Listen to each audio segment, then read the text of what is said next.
All right, ladies and gentlemen, first and foremost, very tough loss for the Pittsburgh Steelers. But first, we got to congratulate the Buffalo Bills walking into Heinz Field saying, to hell with your condiments. We don't need your ketchup. We got this blazing sauce. Where'd you get it from? Buffalo Wild Wings. And came away with the W, clinching the fifth, playoff spot. They possibly could either, beat New England next week and, wrap up their division or possibly, have that wild card slot, locked up. Right now, it's a two-man race, or hell, it still is three because Oakland is still alive somehow. But between Tennessee and Pittsburgh, we're still sitting at that sixth slot because Tennessee did lose. So at least we're still where we once were. The only difference is we can't ascend to that fifth seed. But nonetheless, this was a good game for what it was because defensively we went out there. All right? We didn't get as many sacks as we expected to come in and get because Josh Allen was very shifty. He got rid of the football when he had to. They ran the football effectively. Devin Singletary last week, as I spoke about, ran for 89 yards against Baltimore. What did he do this week? He ran for 89 again against us. All right, he was able to go out there and get positive yardage on the ground. John Brown, last year, when he was playing with Baltimore, rubbed his nutsack on our defense. He did the exact same thing this particular game. He didn't need to have, all those thousands of numbers on us, but every single time the man touched the football, it was a big-time play. All right, Josh Allen, when he had to go pick up yards on the ground, he was able to go and convert those third downs, find those guys, but then he did give us the football, on a couple of times. All right, we had ourselves our turnovers, but did we turn them into points? Not so much. Buffalo benefited with two of their scores. Their first 10 points was off of us gifting them short fields. They got a field goal off of what? Or I should say they got a touchdown off of Jordan Berry's 20-yard punt. Inexcusable. We controlled that. We gave them the football at the 40. All right? They were able to turn a touchdown, or they were able to score a touchdown. Why? Because we fumbled the football. We put it on the ground. All right? No, matter of fact, no, it was the interception that ended up leading to that. Duck Hodges, 4 INTs. Inexcusable. We got to play better football. First one, Tre'Davious White made a very good play. All right? On the next one, when you found White again, you threw the ball inside. You got to go out. All right? Then there was Jordan Poyer. You overthrew your man.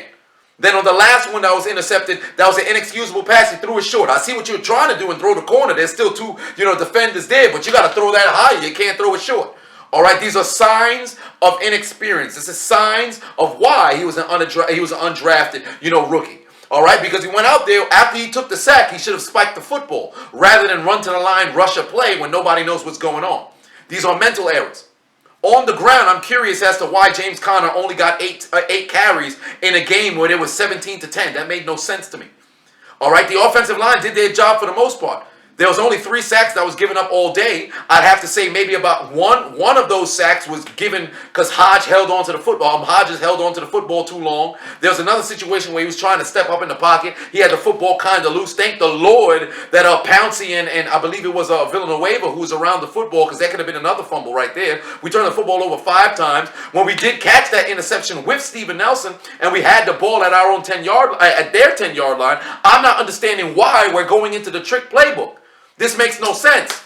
It's right before halftime. We're down by 4. We need a score. We're getting the football back at the beginning of the second half. Why are we running gadget plays? We've got 4 plays, first and goal from the 10. Conner has been able to run, and gain positive yards all day. I don't think he got stopped for a no-yard gain all day. There was your 1-yard gains here and there, but the man was able to lower the shoulder and run effectively. Why are we running gadget plays? There's no need to do that. Mental problems that we're having here. Because this was a game that we could have won. Very tough game, but still a game that we could have won that came down to the very last possession. Nothing went wrong with the defense. The defense did their job. All right, there's only so many minutes you could be on the field and not end up giving up some yardage. And the big positive, as I pointed out before, Buffalo did virtually nothing outside of being gifted field position. Their final touchdown was the first and only time that they started in their side of the field, marched down the field and scored. The only time. And if you want to put things into perspective, just for the Steelers fans who are starting to panic, those fair weather fans who start to lose their mind after every single loss, let's just point some out. We lost to New England. How many wins they got? 11. We lost to Seattle. How many wins they got? Currently sitting at 11.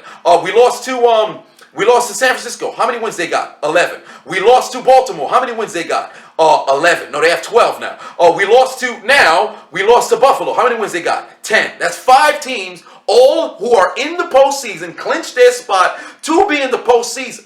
All right, they're all double-digit win, teams, and also the Browns. But of course, we ain't talking about that game. Mason Rudolph, 4 INTs, whack-a-mole, went out there playing a child's game with them. But still, we're good. We're good.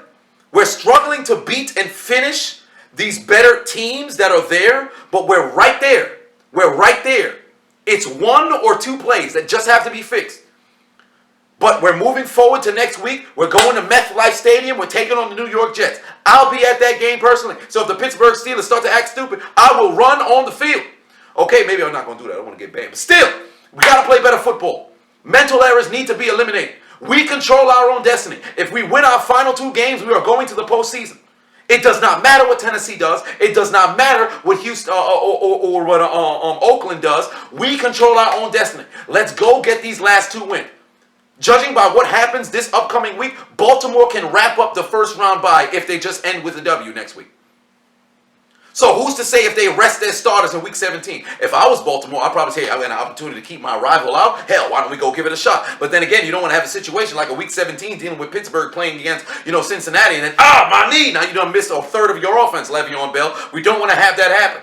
All right, or I should say Baltimore doesn't want to have that happen. So who's to say if they rest their starters and we have an opportunity to go out there and play against RG3, who we've seen do virtually nothing every time he checks into the game, and we could walk away with an opportunity to get that 6th, seed.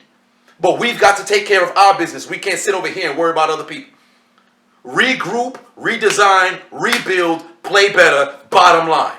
It was still a hell of a football game. We just got to figure out the offensive side of the ball. There's no questions for our defense. There's no questions. If we can score 17 points, honestly, if we can score 2 touchdowns and a field goal, I feel confident about whoever the hell we play. But the way we played today, offensively, we just got to get better. Bottom line. Steelers on 3, resilience on 6. 1, 2, 3, Steelers. 4, 5, 6, resilience. Let's go, baby. Next week, we have an opportunity to bounce back, man. We got to play better football.